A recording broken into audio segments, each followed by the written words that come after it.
ప్రైజులా దేవుడికి స్తోత్రం. హల్లెలూయా. ప్రియమైన సహోదరి సహోదరులారా, మీరందరూ క్షేమంగా ఉన్నారని దేవుడు మహాకృపతో అనే దినముల్లో ప్రార్థిస్తున్నాం.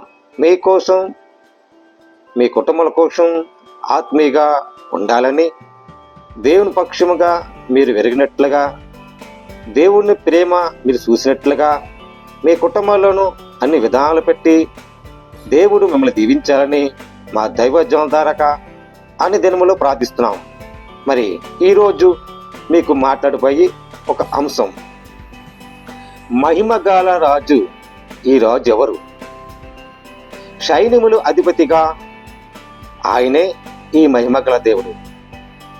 రాజు నిన్ను నన్ను మన బాధల్లో ఉన్న కష్టాల్లో ఉన్న యెహోవే రాజు. ఆ రాజుకి నువ్వు మొరపెట్టు. ఏ సమస్య అయినా, ఏ బాధ అయినా, ఆరోగ్యమైనా నిన్ను ప్రేమించేవాడు యెహోవాయే. ఆ యెహోవాయే మహిమగల రాజు.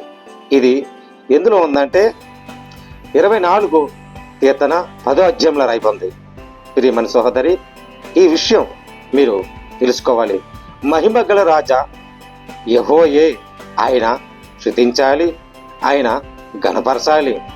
నా దేవుడు ఉన్నాడు కాదా అని నువ్వు ఆయన ఆరాధించావనుకో, మహిమక రాజు నీకు కావలసిన ఎన్ని మహిమలు ఇస్తాడో తెలుసా? తెలియదు.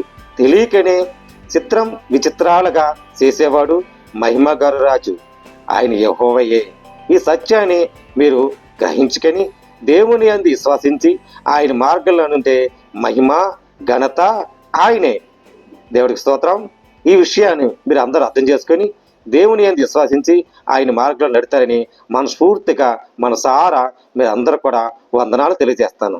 Thank you brother. God bless you.